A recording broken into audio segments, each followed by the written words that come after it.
Assalamualaikum warahmatullahi wabarakatuh. Alhamdulillah, summassalatu wassalamu ala rasulillah, amma ba'dah.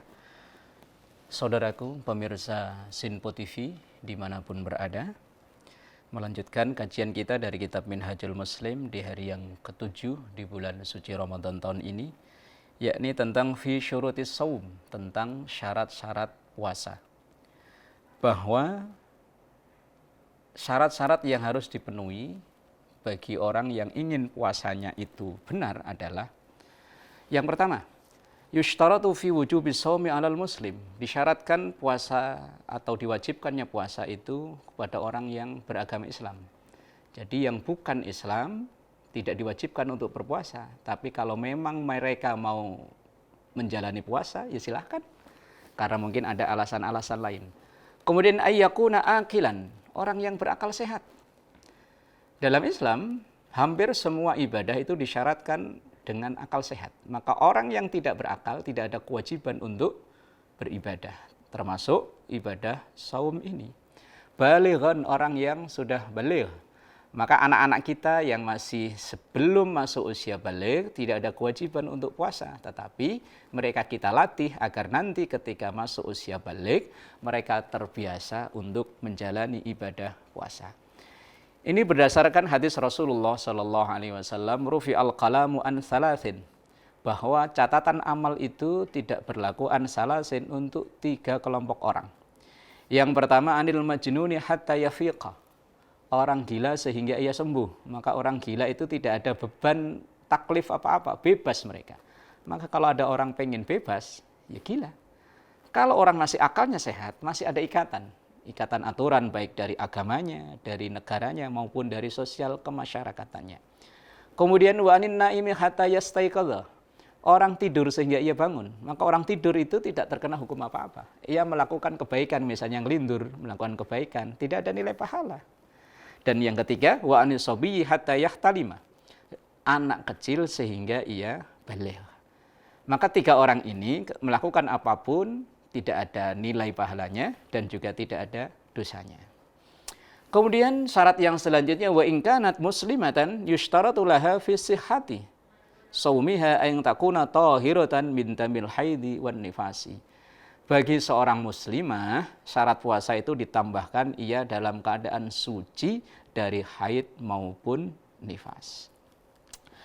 Kemudian, jamaah dan pemirsa Sinpo TV yang dimuliakan Allah, bagaimana dengan puasanya orang yang musafir, orang yang dalam perjalanan? Ketika seorang orang melakukan perjalanan itu tidak dengan tujuan maksiat.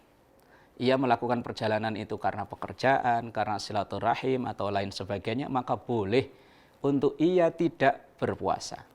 Ini berdasarkan hadis Rasulullah SAW, "Faman kana minkum maridhan aw ala safarin fa'iddatum min ayyamin ukhar." Barang siapa yang sakit atau dalam perjalanan, maka hitunglah ganti atau qadha di lain hari. Kemudian summa huwa in kana shaumu fi safari la yasyuqu alaihi fa shauma lakana ahsana. Ketika ia melakukan perjalanan itu, kalau memang tidak merepotkan, apalagi di zaman sekarang transportasi perjalanan begitu nyaman, begitu enak. Kalau memang tidak memberatkan, maka fa shauma lakana ahsana, maka puasa lebih baik bagi orang tersebut. Tapi sebaliknya, wa in kana yasyuqu alaihi fa aftara kana ahsan. Tapi kalau perjalanannya itu merepotkan, seperti di zaman dulu misalnya, di zaman Rasulullah SAW, memang orang melakukan perjalanan itu benar-benar merepotkan. Maka bagi orang seperti ini, ya boleh tidak berpuasa. Ini ada satu riwayat yang disampaikan oleh Al-Imam Abi Sa'id Al-Khudri radhiyallahu anhu, bahwa ia bercerita pernah melakukan perjalanan bersama dengan Rasulullah SAW. Famin nasaim, ini cerita dari Sa'id Al-Khudri, sebagian kami menjalani puasa, wa minna al-muftir, dan sebagian kami tidak berpuasa. Fala yajidu shaim 'alal muftir walal muftir 'alas shaim. Nah, antara satu yang lain ini terkadang terjadi perselisihan. Maka mereka melaporkan kepada Rasulullah SAW dan Rasulullah membenarkan dua-duanya, alias pilihan bagi orang yang musafir, berperjalanan, boleh berpuasa atau tidak. Kemudian bagaimana puasanya orang yang sakit? Idza maridul muslimu fi Ramadan nadhara. Ketika orang yang sakit di bulan Ramadan, maka dilihat kalau memang puasanya itu tidak memberatkan, ia masih mampu untuk berpuasa, silahkan berpuasa. Tapi kalau memang itu memberatkan secara medis, dan tentu harus kita tanya ke ahlinya, ke dokter terlebih dahulu, kalau memang ini puasanya membahayakan, maka lebih baik atau bahkan wajib dia tidak berpuasa. Dan nanti ada kalanya diqadha atau mungkin fidyah. Ini berdasarkan hadis Rasulullah dalam ayat yang disampaikan dalam Al-Quran Al-Baqarah 184, faman kana minkum maridun aw ala safarin fa'iddatum min ayyamin ukhar. Kalau ia sakit, maka ganti atau diqadha atau fidyah nanti di kemudian hari. Lah untuk orang yang sudah lanjut usia.